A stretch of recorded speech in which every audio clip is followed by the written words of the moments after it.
Welcome to Living Mirrors with Dr. James Cook. My guest this week is Amanda Feilding. Amanda is a drug policy reformer, lobbyist and research coordinator. She's been an advocate for psychedelics since the 60s and in 1998 founded the Beckley Foundation. The foundation supports neuroscientific and clinical research into the effects of psychedelics on the brain and mind, and has been behind many of the major scientific breakthroughs in the psychedelic renaissance, including the first ever trial of psilocybin for treatment-resistant depression and the first ever scan of the brain on LSD. Today we talk about all the great work Amanda and the Beckley Foundation have been doing over the years. Hope you enjoyed the conversation. Okay, I'm here with Amanda Feilding. Amanda, thank you for coming on the podcast. Hello, very nice to be here. So maybe we can begin with when your interest in altered states of consciousness first began. It began very early, in fact, strangely, because I suppose because of my background, where I live, which is in a very, very isolated place. I'm still there, on the edge of a fen surrounded by 3 moats. So it's a very isolated, beautiful place. And I say it was a lonely childhood.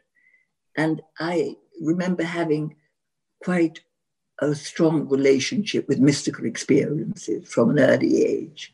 There was a kind of God figure who I was very close to, who lived on a mound at the edge of a moat. And so I was, and also my mother was Catholic, so I grew up a Catholic with a kind of strong spiritual bent. But my father was atheist, so it kind of balanced. And my godfather was became a rather famous Buddhist monk because he translated their main books from Pali into English.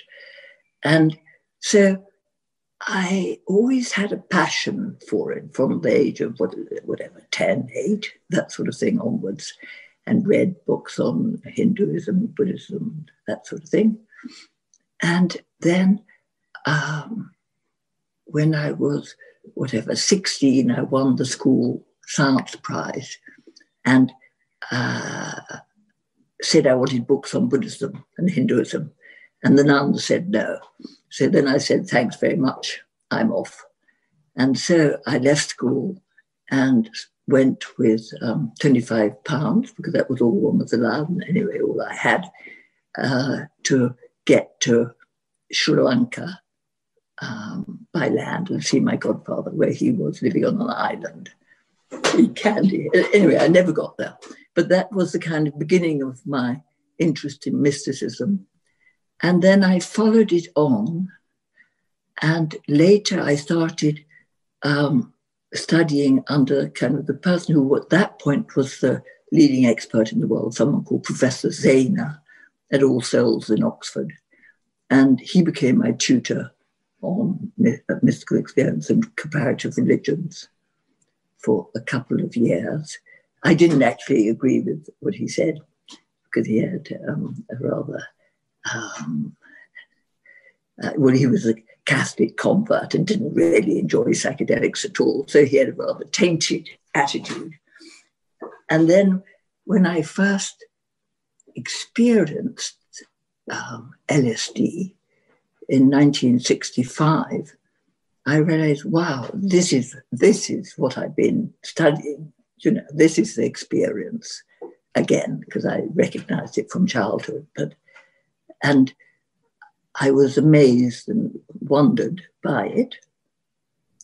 But at the same time, without the knowledge of how psychedelics work, I thought, well, it's an utterly wonderful experience to enter into and explore and learn from, but it's not really a way of life.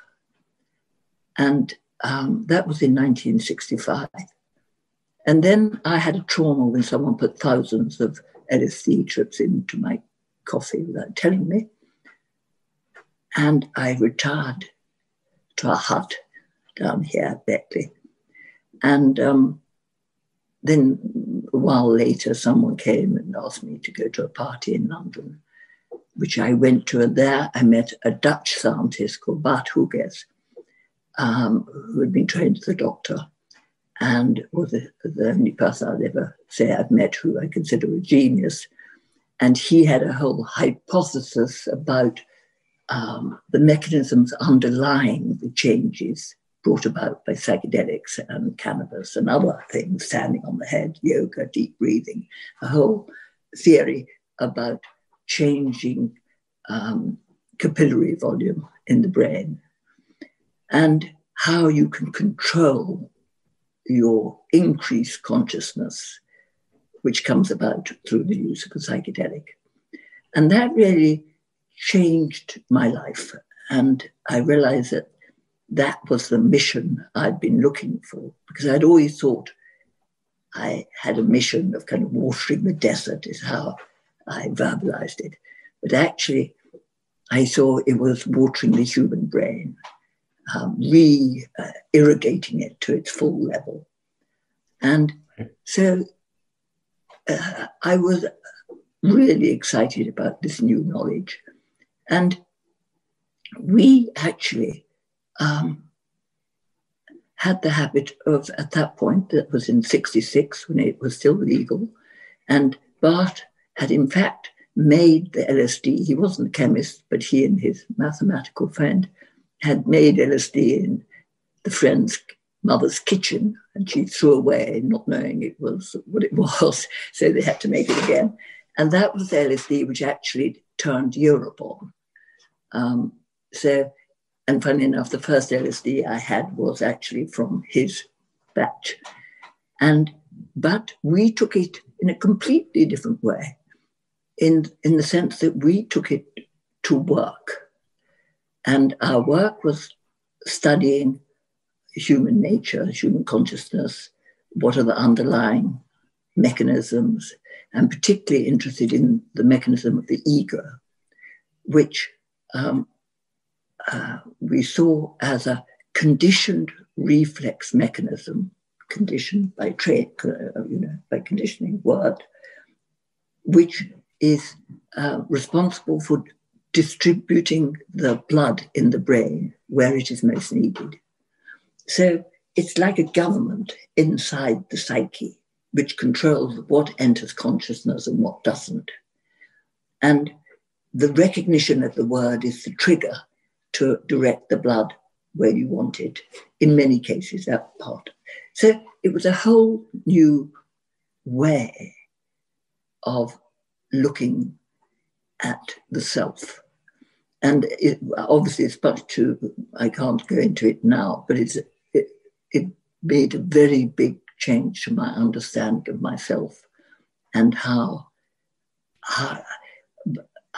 we became as a species from an upright talking ape, how we became the dominant animal in the world, and why we're both so clever and yet so really basically insane, neurotic to psychotic, and what are the underlying mechanisms which caused us to develop in the way we did. So that really became my passion. I'd been brought up really in more an artistic background. My father was a painter. And so that became my first deep plunge into science. And I really stuck there ever since. In that period, those years, I read the whole of Freud and Reich and Nietzsche and a whole lot of other things on LSD, which most people don't read complicated text on LSD, but by keeping one's sugar level normal, and by that I mean taking vitamin C so that the body can make adrenaline, which keeps the sugar level from going too low, and also being conscious of keeping your sugar level normal, so having sweetmeats to eat all the time to keep it at near the normal rate. And I was very familiar with glucose level because my father came back from the war, a bad diabetic, which it wasn't discovered for a year or two, and then it was discovered. And I, as the youngest in the family, was his kind of beloved dog, his little companion who went everywhere with him, fed him glucose when he'd start passing out, which he did many times a day because he didn't want to go blind by eating too much sugar. So I knew the sugar level concept from early childhood. And so when I realized that the underlying mechanism is an increase in combustion of glucose in the brain, it all made great sense to me. And I found I can control the LSD I took in order to concentrate and do the function, the work, or whatever we were doing at a top level, at a level higher than I'd normally do. And I suppose the interesting thing, I tested, and is it all fantasy that one was doing it better? You know, there's a strong possibility.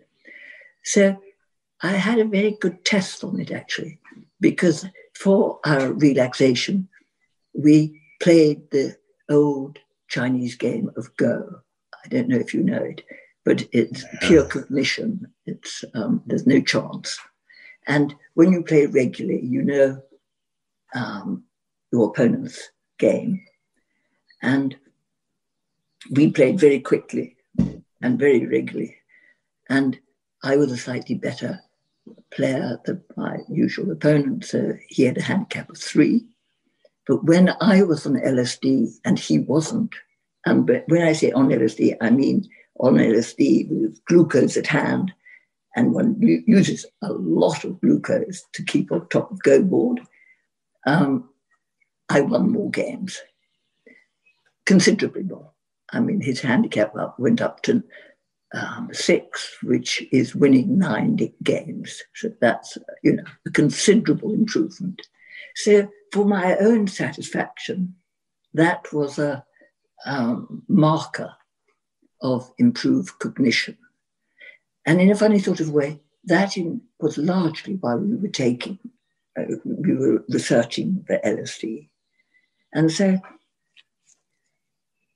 actually that period, when it was legal, then became my founding stones of my passion to decide I'm going to research this and hopefully find out better about the mechanisms. And my aim was to integrate it into the fabric of society so that it's just an accepted fact that we can change consciousness, like indeed in places like India, they know that is an accepted fact. And that I never thought everyone would use it, but I thought it was an invaluable tool for humanity to have in their back pocket, to treat illness, but also to induce the mystical experience, to transform oneself, to explore one's hang-ups and neuroses, dig them. And what we did was do therapy on ourselves. I've never been to a therapist, actually, but over those 3 years, I would say it was a period of self-psychoanalysis. So, you know, when one read, studied, all of that, one would keep the sugar level normal. But when one wanted to dig into oneself, one would not eat sugar and go into a state of sugar lack and ego loss. And so even back then, which was 1966-7 onwards, I was very conscious of the ego, which we now call the default mode network, but how the psychedelic state puts it to rest. And so the rest of the brain, the unconscious, can come up into the foreground, and one can dig around and wash out traumas. And for instance, I used to, since I was 13, I smoked tobacco, nicotine, because I was very tall and I had heard it stops you growing. So, you know, I'd by 23 become quite a nicotine addict. And Bart, who was both my mentor and also my lover, said it was a horrible habit. And so I decided I'll give it up.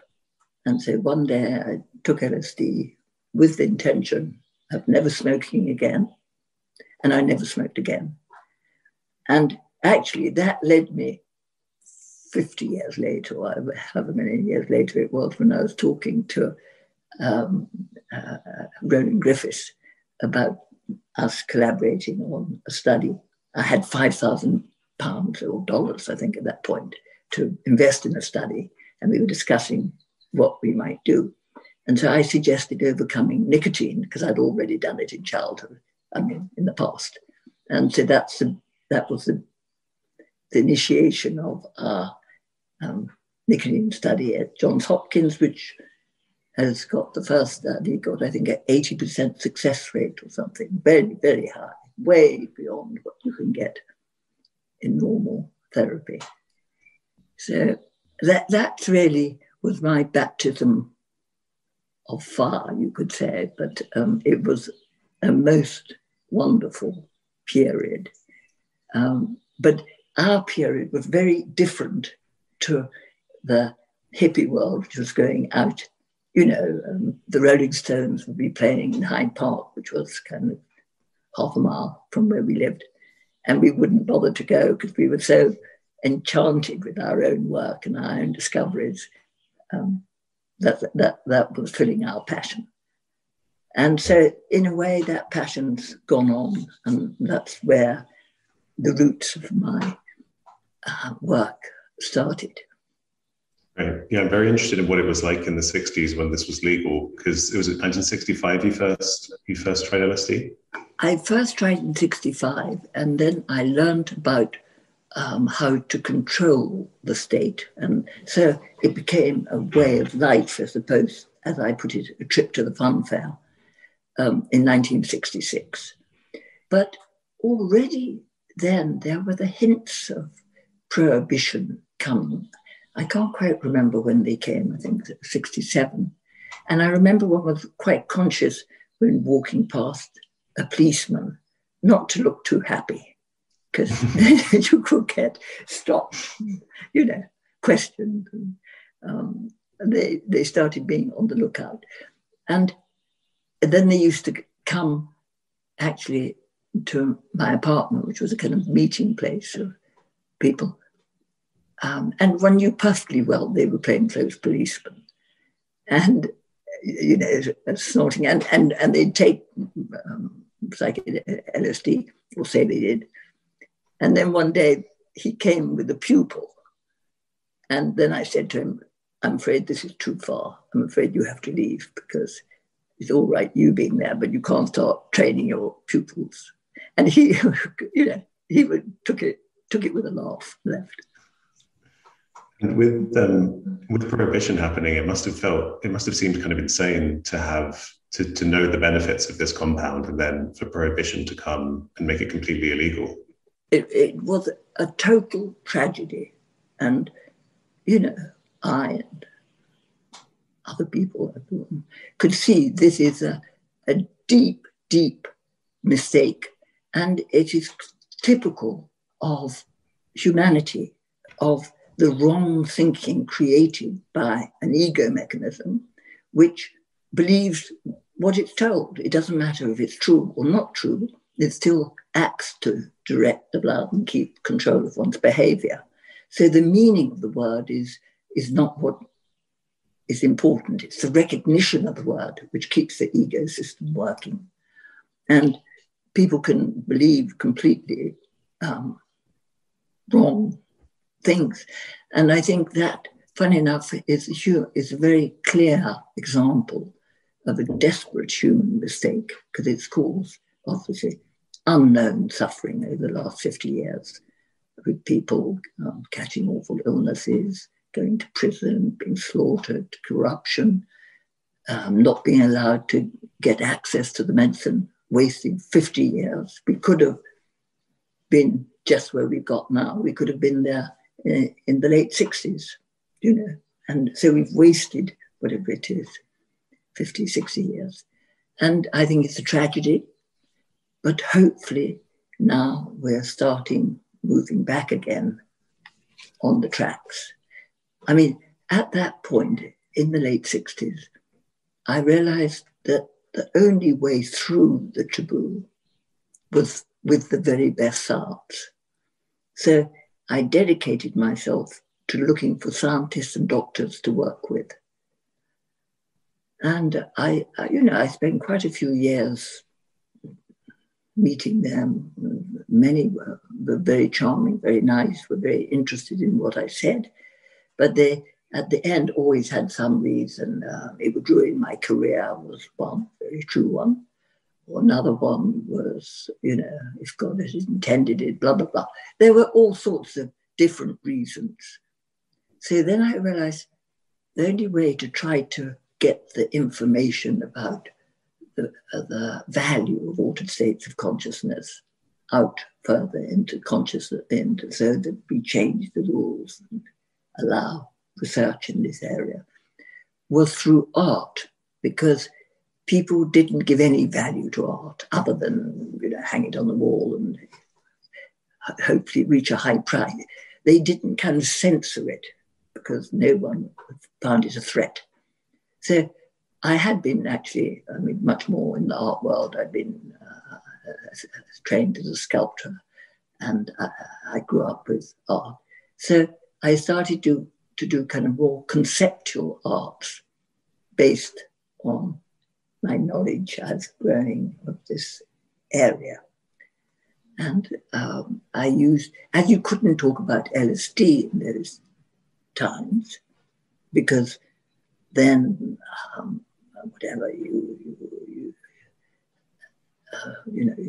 people wouldn't allow their children to play with your children at school, or the bank manager wouldn't allow you to have an overdraft, or all sorts of things if you came public about it, LSD. So I used trepanation, which is another ancient way of changing consciousness, as the symbol for altered states of consciousness.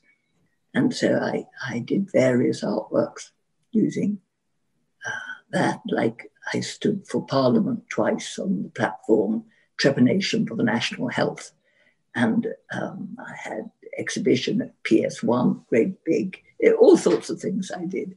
And they were quite effective, but didn't bring about the change I was trying to bring about, which was to reform global drug policy so that it was based on scientific evidence as opposed to political expediency, and open the doors to research of how changing states of consciousness can be of value to humanity, and that we should open those doors and start the research. And after 30 years, I hadn't really moved that far forward. And so that I thought, well, look, I must change my game. As a single woman who, without letters after my name, with no money, how do I change the world? How do I change it? And so then I thought, well, I become a foundation. I like the word foundation. I didn't have any money. I didn't know usually foundations mean is a fund of money you're giving out. But I called myself a foundation. And originally, I think I called myself Foundation of Further Consciousness, to further consciousness. And then a year or two later, I thought, well, maybe that's a bit, alternative. And so thinking of wanting to sound more academic, and I changed it to Beckley Foundation, because Beckley is the name of my house, but I was thinking of Berkeley and Bletchington, various similar sounds which bring the image of academia. And that's what I knew. I knew that what my aim was to build it on unshakable academic, scientific knowledge, because science has replaced religion as the the door to truth. And so, well, it's only through the really best science will one understand properly how these compounds work and why they're so valuable. And through first-class research into how they can help humanity, I'll break down the doors of the repression and get the policy changed. So then I started the Beckley Foundation, just on my kitchen table. And but I was very fortunate in getting really probably, I can't remember how many, 10, 15 of the leading scientists in the world in the sphere to be on my advisory list board and scientific advisory board. And to begin with, I got Albert Hoffman, but he didn't have academic, heavyweight. So in that field, a friend of mine was Colin Blakemore, who was the kind of top neuroscientist at that point in England and very, very recognized around the world. And he very generously was delighted to be on my board. And then I got a whole stream of other top academics like Trevor Robbins at the head of research at Cambridge, Dave Nutt, Dave Nichols, a lot of very top international scientists. So that gave the foundation the stability I was looking for. And so then I started thinking, how do I, as a single individual, with this kind of Trojan horse of foundation, which I considered an artwork, the whole thing I was doing, how do I optimize the effect I can have at moving the research and regulation of these compounds forward? And so that led to a kind of 20 years of pushing the rock, like being Sisyphus, pushing a rock up the hill, very, very slow to begin with. But now it's speeding. And I think the first phase of the change has happened. And I don't think probably with luck it can be turned back, because I think the Pandora's box is now open and people realize the great benefit of the potential benefit of the careful use of psychedelics, both in the treatment of illness. Last night I was asked to go on Newsnight to talk about the latest edition of the study we started long ago when I set up the Beckley Imperial Research Program, which was a psychedelic research program. But we didn't use the word psychedelic, because back then it was too taboo. And there we did the first brain imaging study on psilocybin, which is what I always wanted to do, to see the possibility of how the cerebral circulation changes. And that showed a reduction of blood to the default mode network, which is exactly what I had been thinking. Back in the 60s, we'd seen that the ego mechanism loses its grip, allowing the rest of the brain to flood into action. And so that's what we saw in our brain imaging study.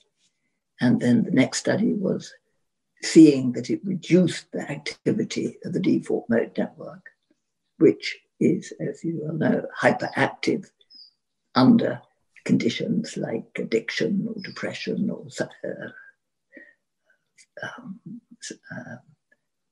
conditions of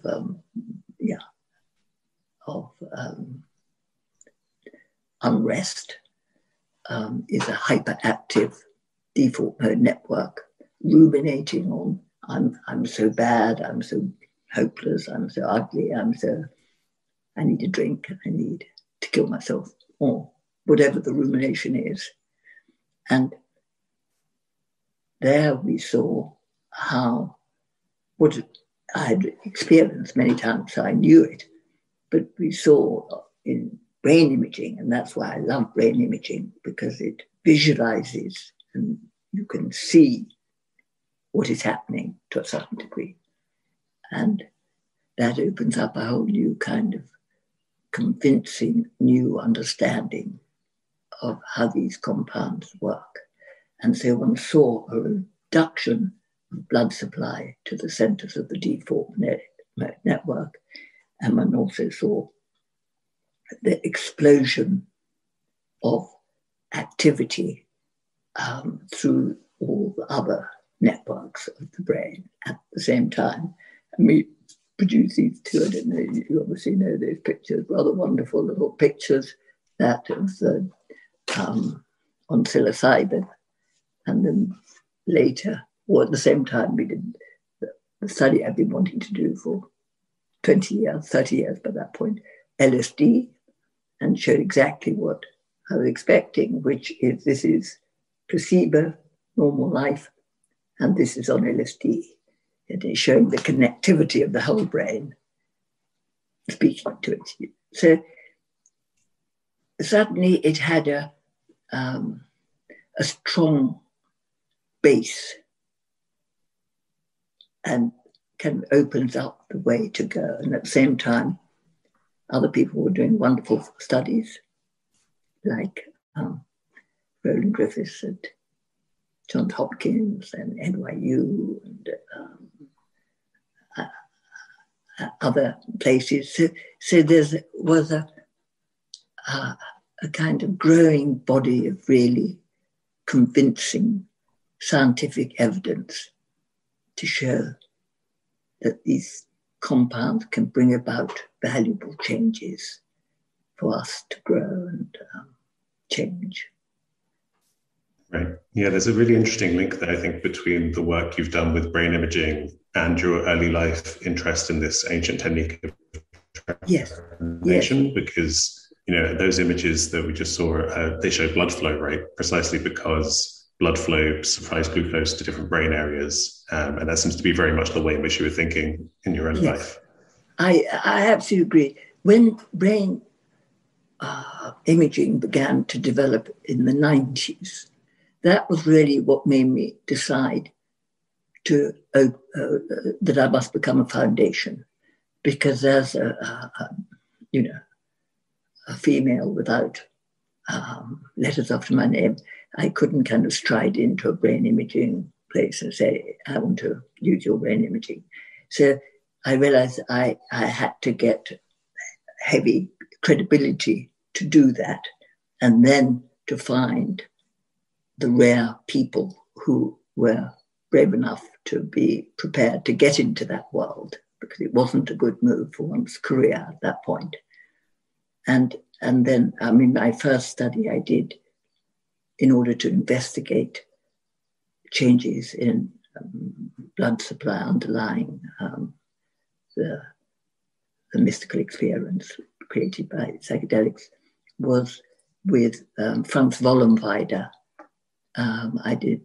I collaborated using PET to look at psilocybin in the brain. That was in 1998. The first thing I did when I founded the Beckley Foundation. So I could see that with brain imaging, one can discover how these things work much better. But it's a very limited tool. And until very, very recently, they couldn't, the brain imaging technology hadn't got to a point where it could, and it still hasn't properly got to a point where it can decipher arterioles and venous and arterial blood from capillary volume. And the whole hypothesis I'm working on is change in the capillary volume from where the exchange of glucose and oxygen takes place. And funny enough, just this year, through a bit of good fortune, I went on to Hamilton Morris's. He did a program on LSD. And anyway, one of the scientists on the program, I said, I'm looking for the latest experts in cerebral circulation, because Western world isn't interested in cerebral circulation. They think the blood goes up, and comes down. No one's interested. Whereas in Russia, I worked with a Russian physicist who was on the space project. He was 10 years ahead of what people were in Europe. And anyway, through that, I was introduced to a wonderful scientist working at Yale with a kind of new optogenetic. So we're literally looking at changes in capillary volume. And so I'm hoping to get much further in unraveling that, for me, at the center of the whole problem, in a sense, to understand better the irrigation of the brain and its the association of changes in that which underlies the changes in cognitive neural functioning. And I'm very intrigued to try to work out how the mystical experience, what are the physiological factors underlying it. But I'm way from that point. But I was very pleased to meet you, Martha, in that area. And yeah, it must have been incredible to see the images, to see the brain kind of images on psychedelics after decades of being interested in this stuff. Yes, but the disappointment to me, because I really started the Beckley Imperial thing in order to get to brain imaging, in order to kind of, if possible, investigate the whole hypotheses we'd had in the 60s and the changes, and where the research we did completely endorsed our hypothesis of the ego and how its control is dissolved through a psychedelic or through a natural mystical experience or fasting or meditation indeed. But one couldn't at that point study the real changes in cerebral circulation at a lower point because the technology didn't show very clearly, it could vaguely indicate. And yet fMRI came up with different conclusions to PET. So it wasn't clear, and it's still not clear. So that's an area I'm very, very much looking forward to research deeper in the coming years. But there's so much to do. I mean, I'm very interested. Now we pretty well have shown for certain that psychological illnesses, which are very largely due to kind of set, rigid behavior, which talking therapy nor SSRIs really can reach very satisfactorily. That's more a coping method. At the best, it's a kind of like a plaster on a wound. It suppresses the symptoms, but it doesn't really get to their cause and change them.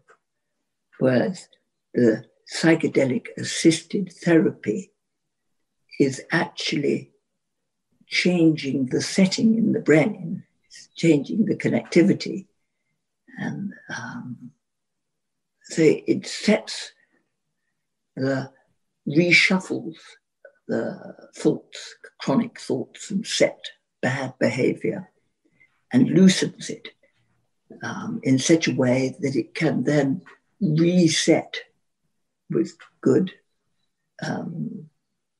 help, integration, reset in a much more positive outlook.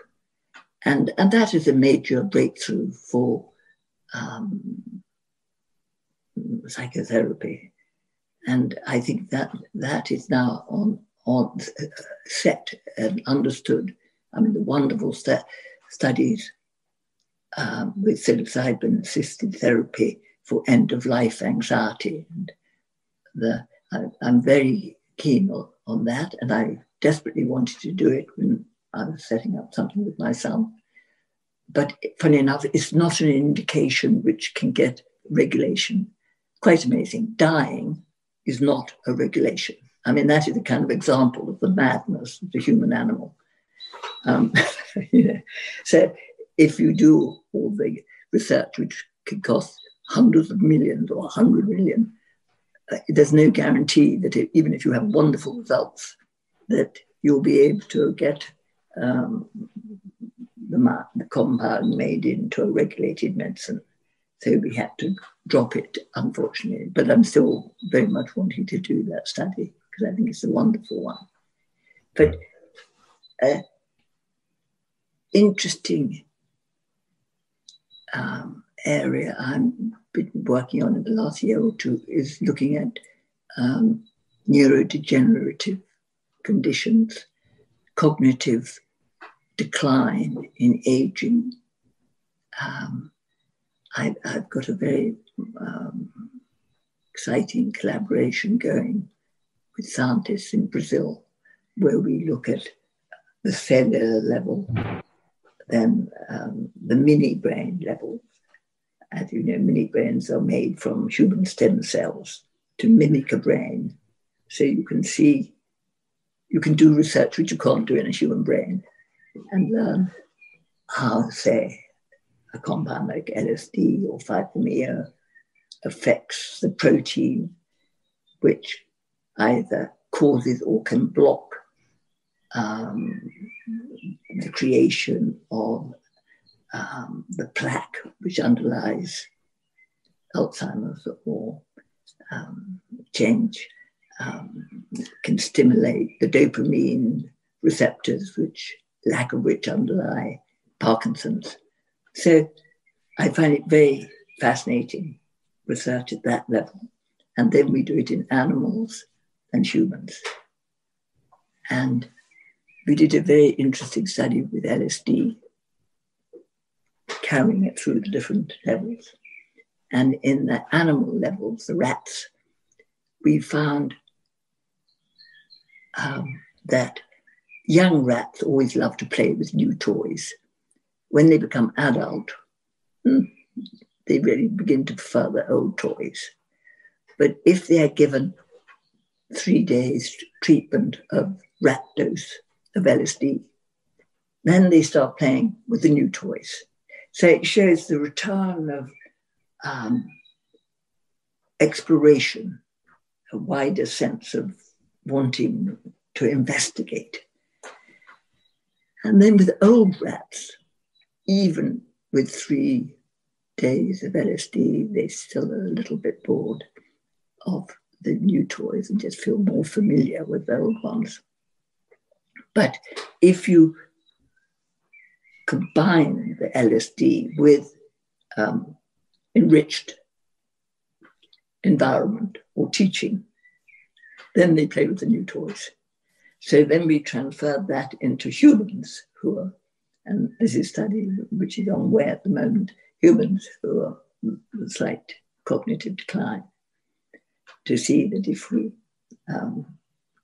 treat them with microdoses of LSD and give them enriched learning, whether they'll be able to pull back the declining capabilities kind of thing. So there's all sorts of very, very exciting work one can do in the physiological area. It must be really exciting being in a foundation where you can study the brain at all these different levels, because as a scientist, in a single lab, they will usually focus on one level, but you get to study all the way from the human down to the single cells. Yes. I mean, that, funny enough, is the great fun of the Beckley Foundation, is that now I hope my reputation is good enough that I can work with most centres, and therefore one can put things together from different areas. And that's very much what I delight in doing. That's my passion, is exploratory research. And I think because I know the compound so well and I've studied it for so long, I feel I'm quite good at that. But sadly, this new kind of gold rush which has come to the psychedelic world in the last year or two is not entirely, it makes it work much harder for a charity like the Beckley. I have no money other than money I'm given. And nowadays, if people have a choice of giving money into philanthropy, which is a kind of bottomless well, or putting it into an investment where they might get 1,000 times or 100 times return, it's very tempting for them to go to the latter. And so it's become actually more difficult raising funding rather than less, because on the whole, the big philanthropist funders are in America, and often Americans don't like thinking that there's other countries across the sea. So that's actually my chief problem. I've got a wonderful program of work I've brought together, and some of it is I had a very kind funder last year, so I'm able to do some nice work I'm doing. But I would like I'd like quite a lot more, so that one can actually do all these different studies, which, I mean, it was our study which set up our depression study, which we published in, I was in partnership with Dave Nutt and set up the Beckley Imperial Research Program in 2008, and then employed Robin Cowart-Harris as our first investigator. And we had a wonderful relationship for 13 or whatever years doing breakthrough research. And indeed, the one with depression was the base of a for-profit company, which kind of quite rapidly became worth $2 billion, if one can believe it, in the open market. And strangely, not one single penny drifted back, to the people who set it up, i.e. me, and Dave and Robin.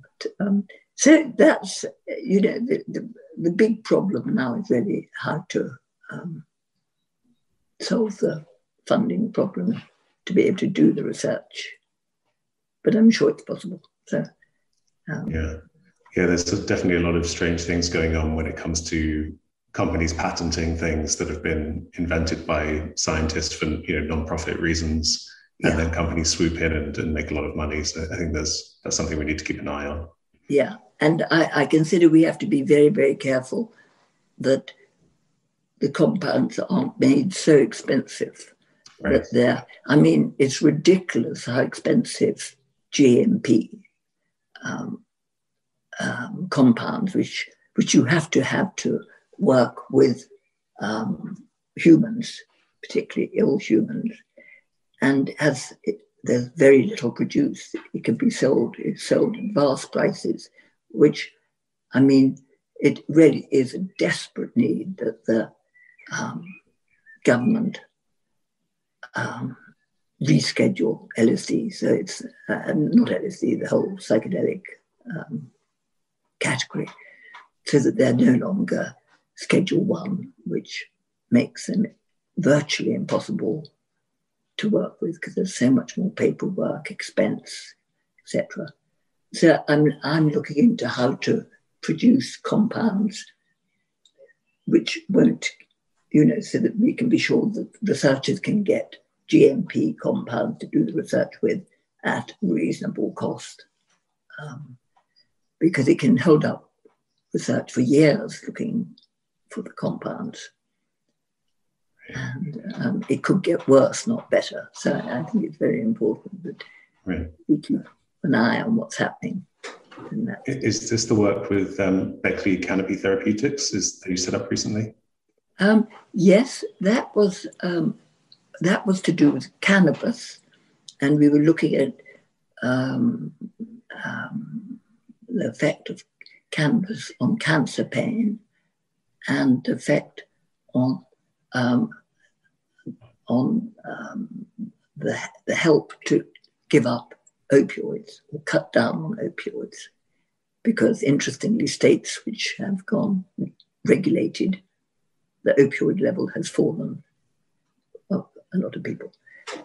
So that was, we had very nice partners.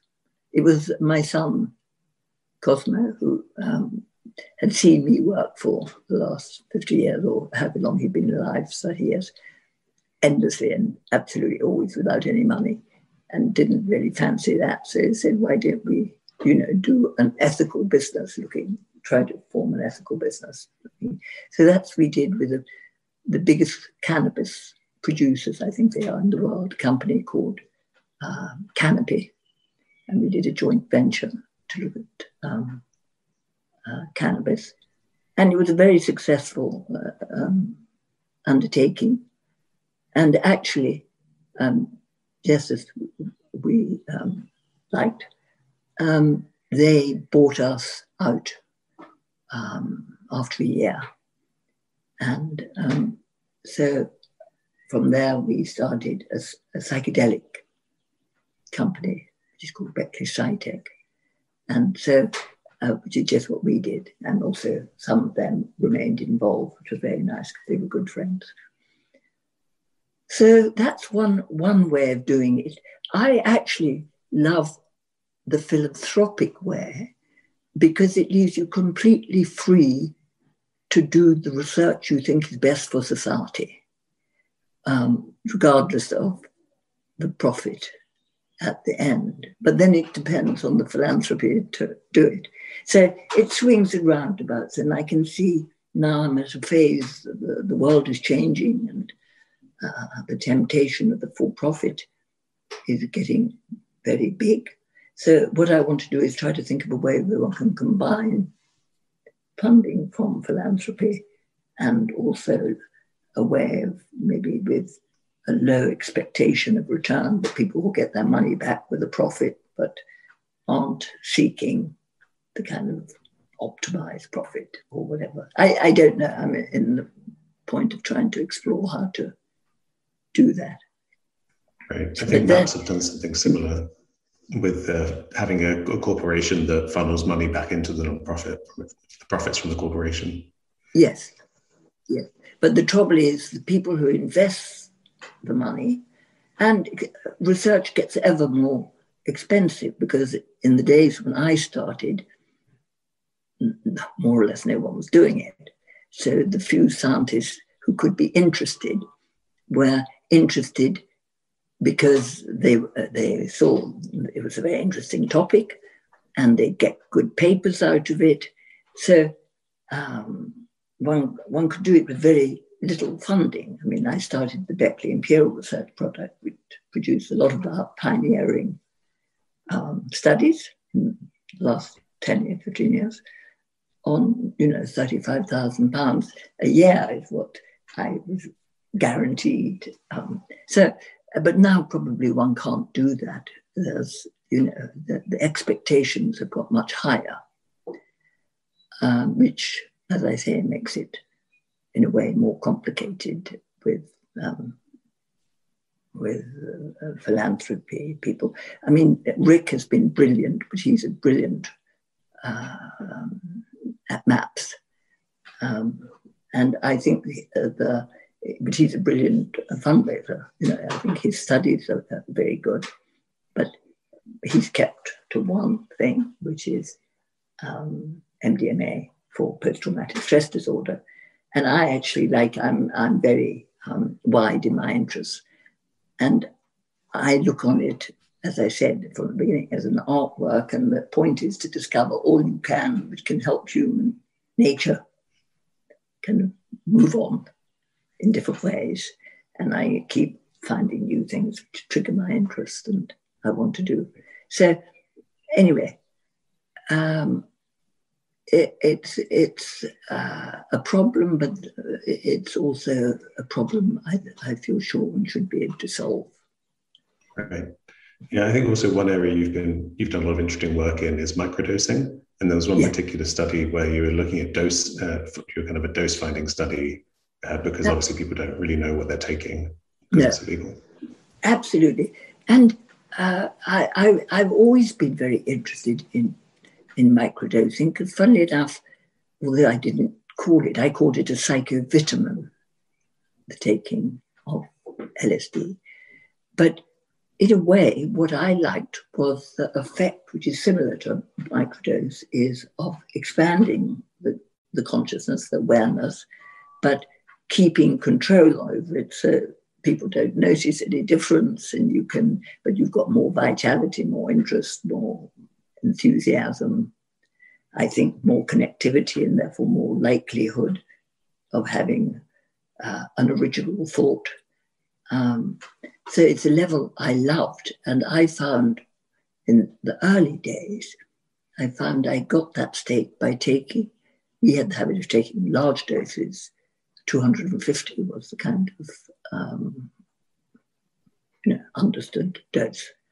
But if you take that every day, it becomes more like a microdose. I mean, you lose all the whirling, what we call sugar lag, hypoglycemia, confusion of the systems. You lose that, but you still retain the feeling of the highness. And that was always the state I felt very happy in. So I'm very keen to do microdosing, particularly of LSD. And but the trouble is, doing lab-based studies are very expensive. And anyway, so I'm doing several at the moment. And we did one very interesting safety and dose testing study at the Beckley Maastricht collaboration. And interestingly, at 20 mics, which is a small trip, but a relatively big microdose on the border, we found a great improvement in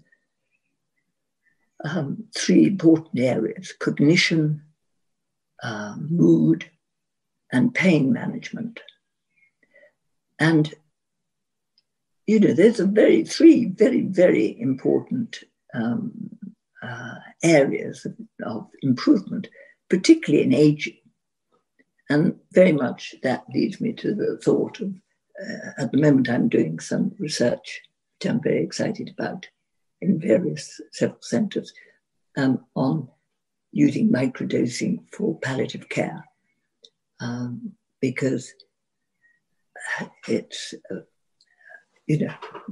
just hitting the right points for various decline. And I think microdose can be wonderful at very many areas. And I'm doing quite a few studies interwoven with different compounds, looking at microdosing and its effect. And I'm very interested in looking at the physiological effect. And the argument that microdosing is just placebo. I must say, I was involved in the paper which came up with that. But you just have to take it, one thing, to know it's not a placebo, 20 mics, and then this is not placebo. And but also we found that a very important marker of neuroplasticity, the BDNF factor, was increased with microdosing. So, that is not placebo when you see physiological markers increase. And so really I look on it that in a way, the whole blessing of the psychedelics is that they immensely increase. We've done research at this in the mini brain level, neuroplasticity, neurogenesis, and anti-inflammation. which are three incredibly important markers of underlying illness, a shortage of them and too much inflammation. And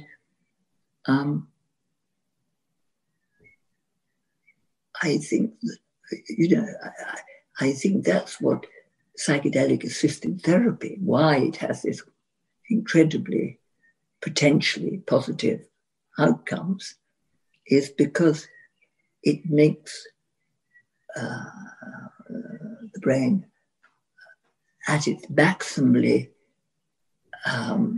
plastic, neuroplastic, so you can change set behavior, which is deep in the conditioning. You can shake it, disturb it, and then settle with another setting, like my one experience with doing that, with overcoming nicotine. I've never smoked another cigarette. I've never wanted to, actually. So it can shake a long time setting. And that's an amazingly valuable attribute in this time of when we're in a mounting epidemic of mental illness. And I seriously hope we can speed the research up, the multi-levels of research we need. And the way is for the government to back what we're trying to do, realize we're not trying to do something evil, we're trying to do something to benefit humanity. And the best thing they can do it with just a little switch of their signature on a piece of paper at the level of Home Secretary or indeed Boris. I've written him a letter. I haven't yet sent it because I've been waiting for the right moment, and it never is. I've been looking for the last year, and all the time there are things I think, no, it's not the right moment. But we should reschedule psychedelics, number one. Bring them down from the top category of prohibition and danger. They're not what they're based on. The scheduling is based on, one, if the compound has medical use, two, how dangerous is it? And psychedelics are in no medical use and the most dangerous. And this simply, as you well know, is not so. And so we need to rapidly address that major obstacle to research, and also an obstacle which is ruining the world and putting millions of people in jail, which can ruin their life, and all the horrible things the war on drugs causes and misery causes around the world. We should decriminalize all drugs and treat them as compounds which obviously one wants to limit harms. And so the whole of drug policy should be based towards harm limitation, which means education, regulation, reducing harm. Forget the criminality aspect, unless people are breaking the law in some other way. But the mere use of compounds should be decriminalized, like they've done in Portugal. They did 15 years ago. And it was nothing but a success. The level of dangerous drug use went down. All the markers were good. I know the head of the Portuguese drug policy is a charming man, and all the markers have been successful. So we've got a model of a country who's done it. And now in America, where states are decriminalizing, they're finding all sorts of advantages, so that ordinary people are voting. People, when I say ordinary, I mean people who don't use drugs and think they're generally not useful. They are still voting to decriminalize them because they see the addiction level goes down, the opiate level goes down. It's good for the economy. And they didn't really see any of the horror stories which were painted before it happened. And so, for some reason, poor England got kind of trapped into being a second-rate North Korea or something in their attitudes to drug regulation. But I would beg them to, be advised by scientific evidence and rapidly open the doors to more research. And they should be funding this research. One should be able to. I now have a very good track record of the research I've done. I should be able to go to a government agency and say, I'm wanting to research this potential treatment for degenerative illnesses or cognitive failure or migraine or palliative care, all these areas where I know psychedelics can help. And they should fund people like myself and other organizations who are equally doing good work. And we move ahead much quicker. So hopefully that is slowly going to happen, but it'd be very good if it could happen quite fast. Absolutely. And you mentioned about, wanting to do something to help humanity. And you also at the start said about, I think, pointed out this really interesting thing that the human condition, this kind of egoic consciousness, has these two sides. It's both responsible for our amazing ingenuity, our technology, our intellect, but on the other side, there's this deep neurosis, or as you said, even psychosis in the human animal, when you see, the way we're destroying our own planet. And I think, to me, it does seem that psychedelics are the most accurate dial we have for changing that mode of consciousness. So it seems the work you're doing to me really is focusing on perhaps the best thing we could do to improve the chance of the kind of human condition going forward. Is that how you think about it? I absolutely think about it like that. We've done, and others have done, research which shows, unlike other drugs, psychedelics leave an afterglow of positive effects, like an increase in mindfulness, in openness, in compassion, in love of nature, in feeling of connectivity, etc., etc. All of these rather admirable human qualities, which one obviously can get in other ways, like meditation and spirituality and those sort of things. But I think that the psychedelics should be used as, thought of as amazingly valuable compounds, which nature, the universe, whatever we like to say it, has gifted to us to explore. And our ancestors at the very beginning of human culture, say in the caves of Chauvet, which is about, 40, 50,000 years old, they were doing those incredible artworks, having only just done arrowheads for 100,000 years before.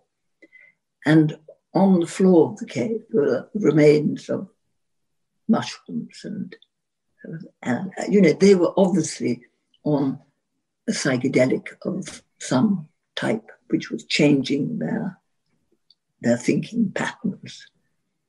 And so they were climbing deeply down tunnels into the middle of the earth, amazing, rather like in the brain, and doing these staggeringly beautiful artworks in the pitch dark, apart from the torches they obviously held. And they were recognizing the power that these compounds could give. And the whole of Western society, for instance, is based on Greek culture. And at the core of Greek culture is the sacred center of Eleusis, where they took the cup with the sacred drink in it. And I mean, that was completely repressed, that knowledge. Both my sons studied classics at Oxford, and Eleusis was never mentioned. And in fact, I know someone who wanted to do a PhD in it at Harvard, and he was told, if you do that subject, you won't get your PhD. It's taboo. And it's strange how the taboo has lingered on. There's a lot of evidence now to show that these are truly rather magically beneficial to humanity and where we've got, because we've got to a kind of rather time of crisis in the fact that we are so clever and powerful in what we can do, but we have such a kind of muddled and repressed brain. We don't really always think straight or think logically or creatively. And so we need to kind of improve ourselves inside so that we can direct our enormous powers we've got now to a more creative way.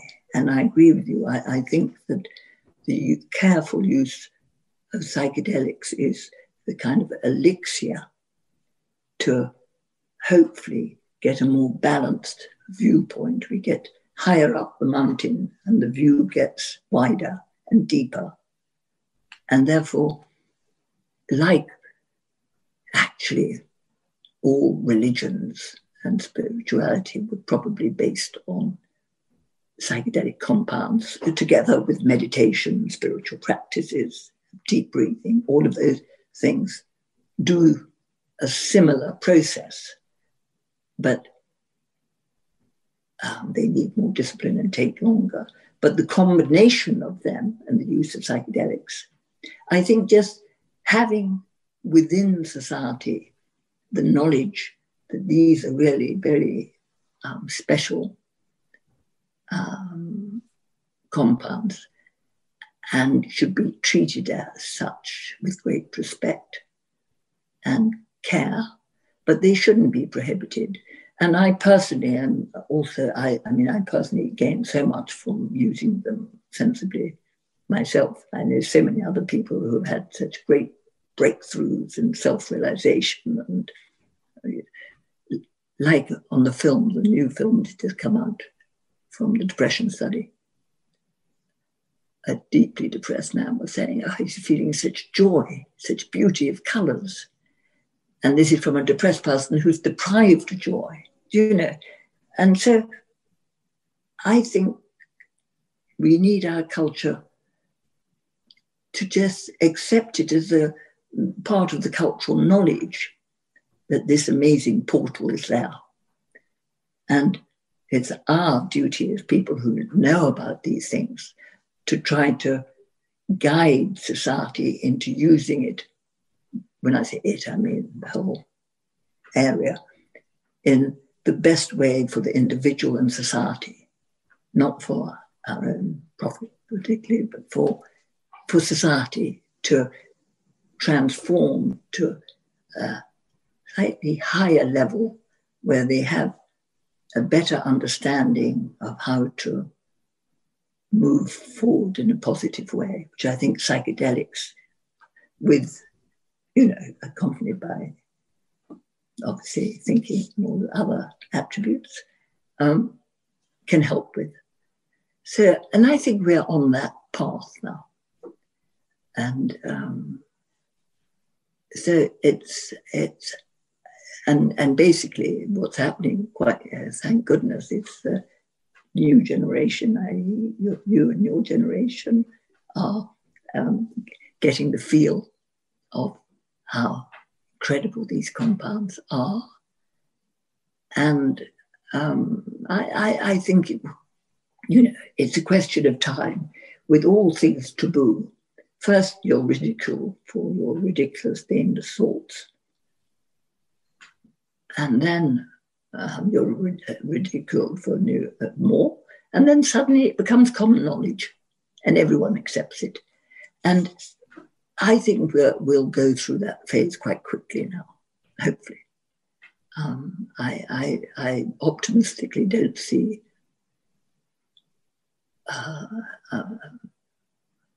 too much of a blockage happening, but I would just suggest to the governments and the UN, and I mean, I've worked quite a lot at the UN, I've advised governments, and it's so slow progress. I mean, the slowness in the UK.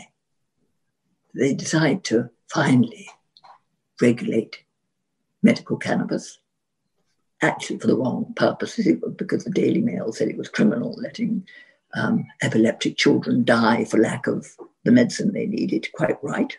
But still, instead of wanting to regulate for the right reasons, which is studying it and seeing the potential benefits that cannabis can use in a medical sense to people, and yet having regulated, very few people have got a prescription to use it because of all the other blocks. So I would love the current government to realise how much they can help their citizens by taking an intelligent look at how you re-look at this whole drug policy issue and recognise the now deep evidence of their potential benefits and change the regulations, control the prohibition, stop the prohibition, don't send people to prison. Poor usually, the underdog gets sent to prison, and it's a cruel thing to happen. It's full of dangers for their life.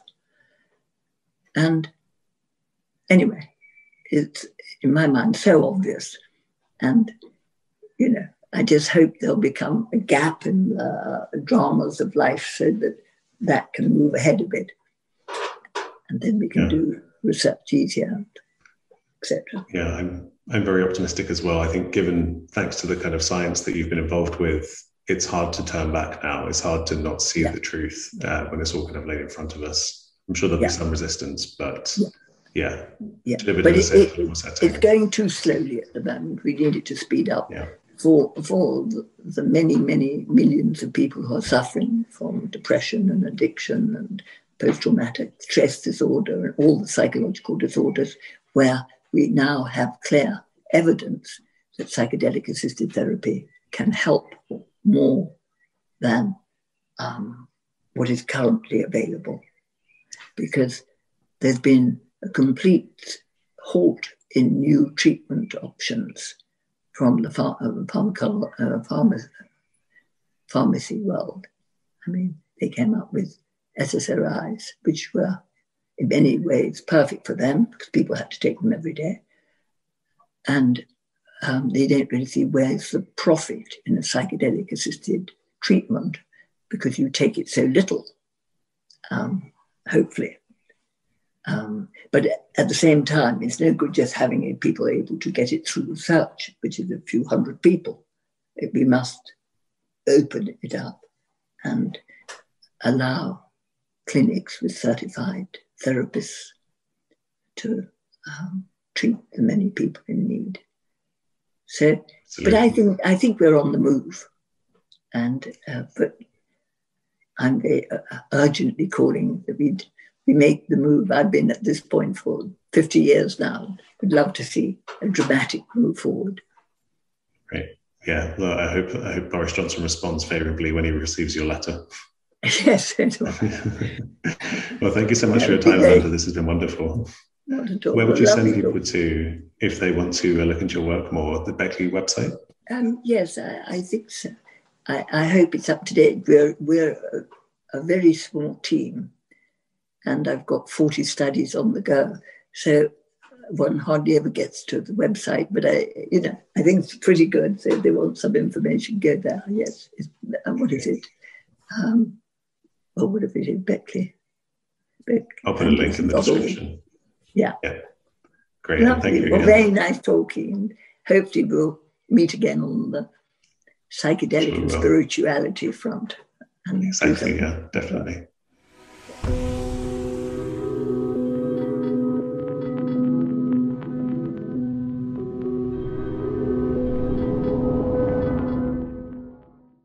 Thanks for listening. If you're watching on YouTube, please like and subscribe. And if you want to help the podcast reach a wider audience, you can leave a review on Apple Podcasts. Finally, if you want to offer financial support, you can go to patreon.com/Dr. James Cook.